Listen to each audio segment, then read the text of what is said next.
Kawai, and the fourth generation on my mother's side to be able to work in the salt patch. And on my father's side, I may be the seventh generation to be able to work in the salt patch. Okay. So the legend of the salt patch is that a long time ago there was this lady and she was fishing over here, and one day she caught too many fish. And so back in the day, Hawaiians believed that when you catch fish you share with everybody. And so one day this lady, she caught too much fish over here, and she was crying and crying and crying because after she gave to her family and she fed herself and she fed her entire community, she still had way too much fish. And so she was crying and crying and crying because she didn't know what to do with the fish and she didn't want to waste it. So this old lady came to her and told her to create a hole over here and put your fish inside of it, put some water in it, and let it sit there, and it'll preserve the fish. And that hole and that water created pa'akai, the salt that we have here today. This old lady that came to her was supposedly, some say it was Pele, and some say it could have been Hi'iaka, and that's why in some stories, some mo'olelos, this place is called Vaimaka o Hi'iaka. The process of making salt, we first have to go in there and scrape out all of the dirt that's usually in the beds, and there's usually some fish in there. So first we have to clean it out before we could even start. Usually the season starts when the salt patch is dried up, so right now we're kind of underwater, so we can't really do anything. But usually it starts in the first months of summer, so like March, April, May, and then it usually ends when it starts to rain, which is during, maybe if we're lucky, September, but if we're not, mostly July and August. So after the cleaning of the salt patch, we usually go in, get down and dirty, and we take a rough rock, which is kind of like a vahine pohaku, and it has all those little holes in it. And we take it and we do circles in the bed, creating like making sure it's like flat and there's no rocks in it. So this is my mother scraping the bed, but first like roughing it out, basically. And then we usually take some black clay, which is really hard to find, and we get it from like back in the deep areas. And we take the clay and we kind of rub it in so it bakes and it gets really hot into the bed. And we take the smoother rocks, the one that has no holes in it, and we kind of smooth it out so it's nice and smooth. Yeah, it gets hard, so it's kind of like a pot. And then this is the black clay that we try to find. And then third, we take more black clay and we make balls. So all the children make little balls, and like all the people who can't really get down into the beds and make and do this. But we have all the little keikis playing around in the mud, usually trying to make balls, but we have to make sure that there's no glass or rubbish or any kind. Yeah, so we make balls of clay for the walls and for the inside of the beds. So all these walls are made out of black clay that all the little kids and the older generations make. The bed is usually between 6 to 8 feet long, 3 feet wide, and maybe about like 6 inches deep. So it's kind of big. And we all have our own little section. It takes for us to go through this process. This may be like a whole day. So like we get here at 7 o'clock in the morning and we set up tent. And then we just go in, and it takes till maybe, if we're lucky, lunchtime, 12 o'clock. Oh yeah. So another process we have to do is we have to clean out the well before we even want to put the water into the beds, like this picture.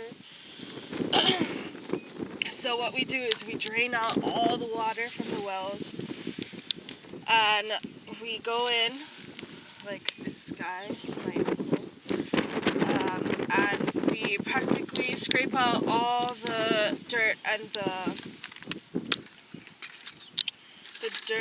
like the rocks and the rubbish that's blocking the layers from which the water comes through. So if you kind of like look, you can see the layers that the water can travel through. Yeah, so under this, all the water from the ocean carries through with tunnels, we believe. So after that's done, the water gets put into the beds. Maybe 6 weeks, 4 to 6 weeks, depending on how the weather is, for it to become crystallized into pa'akai. Someone comes every couple or so days to refill the water because it keeps drying up, so we need to put more and more and more so we get more pa'akai. In our patch we have 2 wells, and so this front area, this right here, is our patch, and half of that. So we have a well right here, and we have a well right here. So this well, usually we pour the water from this well to all of these beds, and then from this well is these. And then there's like about maybe 23 families. Each family has maybe 1 to 2 to 3 wells. This whole area is my father's side of my family. That's their salt patch. And so right now he's the caretaker of the salt patch, but within that family, my dad has 6 brothers and sisters. So each one of these is for themselves and their kids. So that's why we have so much in one area. After 4 to 6 weeks, when pretty much all you see is salt in the beds, kind of like this, we get to go in and do a harvest. So we gather up again at 7 o'clock in the morning, and we set up tents, and then we go in, and pretty much the only person who is allowed to be in the salt patch with their feet in the water is my grandfather. And that breaks apart the salt. And so what he does is he goes in and he scrapes all the different layers. So there's the super white layer, then there's the white layer, there's many different kinds of layers. There's the pinkish layer, and then there's the red layer. Beds. After we go grab all of these different kinds of layers, we go in, we take the water from the well, and we just kind of rinse it out, kind of like washing out rice, but not too much because we don't want the salt to dissolve in the water. So we want to keep as much salt as we can. And then we let it dry for maybe like a month, also depending on the weather. We separate it between all the families, so each person who works in here gets a piece of the portion, because we don't want anybody to go home empty-handed. They're what we call the brine shrimp, and they're like really, really tiny, and they're in the wells. So if you have a lot of brine shrimp in your well, your salt is going to be really sweet tasting. And so we usually like to have these kinds of things in our beds because it makes it more flavorful, the salt, and it makes it more sweet. It cleans the wells. The brine shrimp cleans the wells. Back in the day, there was no selling and buying. There was just trading. So some people trade salt for fish, or some people trade salt for